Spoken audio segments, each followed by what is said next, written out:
आज मी तुम्हाला इथे एक सुपर हेल्दी चटणी दाखवते। नेहमी वेगवेगळ्या प्रकारच्या चटणी आपण करतो। खोबऱ्याची करतो, शेंगदाण्याची करतो, जवसाची करतो, कारळ्याची करतो, कढीपत्त्याची करतो। हे सगळं एकत्र वापरून चटणी कशी करायची हे दाखवते। तुम्हाला माहितीच आहे जवस, कारळ, कढीपत्ता हे सगळं हेल्दी आहे। जवस तर अतिशय हेल्दी आहे। त्यामुळे वेगवेगळ्या चटण्या न करता तुम्ही अशी एकच चटणी केलीत तर ती आपल्या आरोग्याकरता फायदेशीर आहे। जवसाचा आपल्या आहारात नेहमी समावेश असावा। जवसाचे अनेक फायदे आहेत। जवसामुळे आपली शुगर लेवल मेंटेन होते, बीपी असतं ते नॉर्मल होतं, बॅड कोलेस्ट्रॉल असतं ते कमी होतं, तसंच त्याच्यामध्ये फायबर प्रोटीन भरपूर असतं, त्यामुळे कॉन्स्टिपेशनचा त्रास होत नाही। तसंच जवस हे स्किन करता, हेअर करता खूप चांगलं आहे। जवसामुळे आपली एनर्जी वाढते, वेट लॉस करता जवस अतिशय उत्तम आहे। जवसामध्ये ओमेगा 3 असतं। ओमेगा 3 फक्त आपल्याला जवसामधूनच मिळतं, त्याच्यामुळे आपले हार्ट फंक्शन सुधारते। जवस आरोग्याकरता फायदेशीर असलं तरी सुद्धा ते जास्त खायचं नाही। त्याच्याकरता तुम्ही अशी चटणी करून खा। चटणी ही आपण नेहमी थोडीच खातो। कारळ्यामुळे सुद्धा बीपी आपलं नॉर्मल होतं, शुगर लेवल मेंटेन होते, कोलेस्ट्रॉल कमी होतं, तसंच आपली डायजेशन सिस्टीम सुधारते। ह्याच्यात सुद्धा भरपूर फायबर असतं। त्याच्यात मी कढीपत्ता वापरलाय। कढीपत्ता तर आपल्या केसांकरता अतिशय उत्तम असा आहे। ह्याच्यात खोबरं, शेंगदाणे हे सगळं वापरलेलं आहे। या सगळ्या गोष्टी अतिशय हेल्दी आहेत। एका चटणीमधून आपल्याला भरपूर फायदे मिळत आहेत। नमस्कार, श्रेयाज रेसिपीजमध्ये आपल्या सगळ्यांचं खूप खूप स्वागत आहे। तुम्हाला माझा व्हिडिओ आवडेलच तेव्हा माझ्या व्हिडिओला लाईक करा, जास्तीत जास्त शेअर करा। जर तुम्ही अजून सबस्क्राईब केलं नसेल तर प्लीज सबस्क्राईब करा, बेल आयकॉन प्रेस करा। आज मी तुम्हाला इथे आपल्या आरोग्याकरता अतिशय उत्तम अशी चटणी दाखवते। ही आहे जवसाची चटणी। फक्त जवसाबरोबर इथे मी कारळ सुद्धा वापरते आणि कढीपत्ता सुद्धा वापरते। इथे मी 3/4 वाटी किंवा पाऊण वाटी जवस घेतलेला आहे। जवसाला आळशी सुद्धा म्हणतात किंवा फ्लॅक्स सीड्स म्हणतात, लिन सीड्स म्हणतात, अशी वेगवेगळी नावं आहेत। पाव वाटी कारळ घेतलेलं आहे। हे एक प्रकारचे काळे तिळच असतात। एक वाटीभर कढीपत्ता घेतलेला आहे।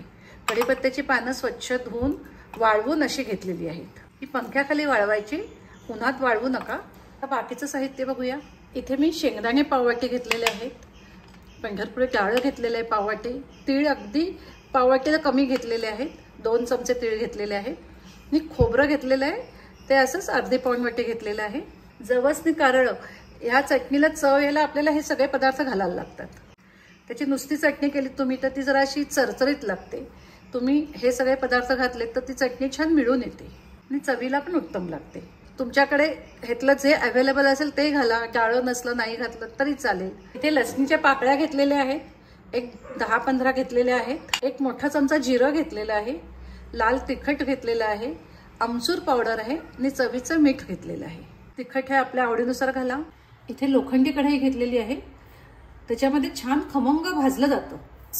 जवस घेते, जवस घेताना स्वच्छ करून घ्यायचे, मी थोडंसं पाणी शिंपडते, असं लावून घेते, त्याच्यामुळे ते छान खमंग भाजले जातात। जवस मी भाजून घेते। जवस किती भाजायचं आहे तुम्हाला दाखवते नंतर। मी खूप सुद्धा भाजले तर ते कडवट लागतात। जवस किंवा सगळं हे भाजताना नेहमी लो फ्लेमवरच भाजायचं।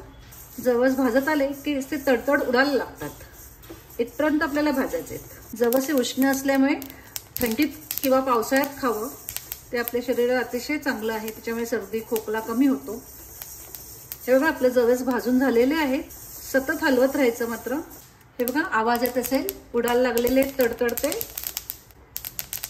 आता मी गॅस बंद करते। गॅस बंद केलाय, 15-20 सेकंद असं परतून घेते।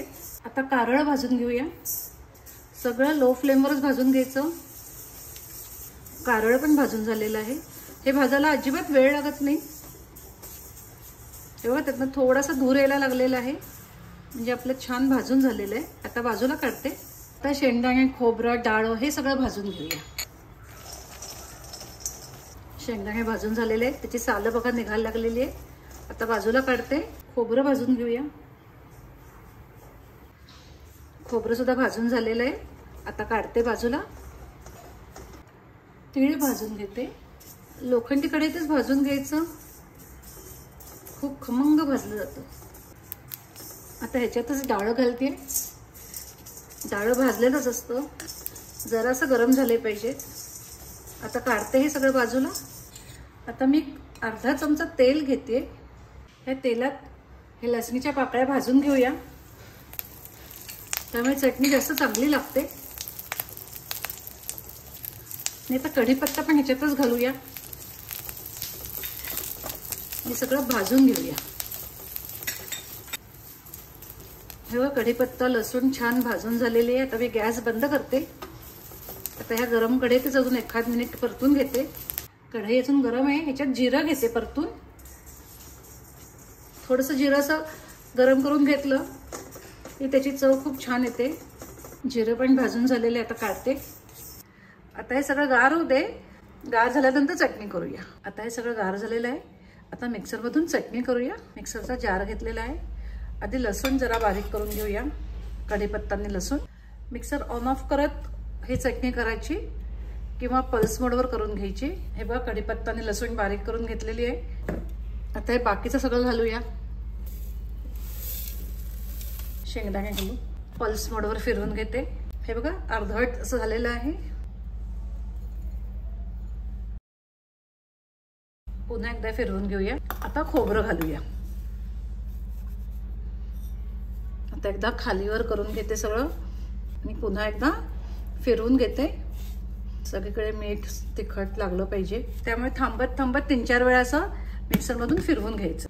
ही बघा चटणी झालेली आहे. काढते आता. आता ती छान एकत्र करूया. अशी ही आपली super healthy all in one चटणी तयार झालेली आहे. अतिशय हेल्दी अशी ही चटणी आहे. तुम्ही भाताबरोबर, भाकरी, पोळी कशाबरोबर ही चटणी खाऊ शकता. मुलांना पोळीचा रोल करून तुम्ही दिला चटणी घालून तर मुलं सुद्धा ही चटणी आवडीने खातील. ही चटणी तुम्ही तेलामध्ये, तुपामध्ये कालवून खाऊ शकता, दह्यात कालवून खाऊ शकता. कशाबरोबर ही चटणी छान लागते.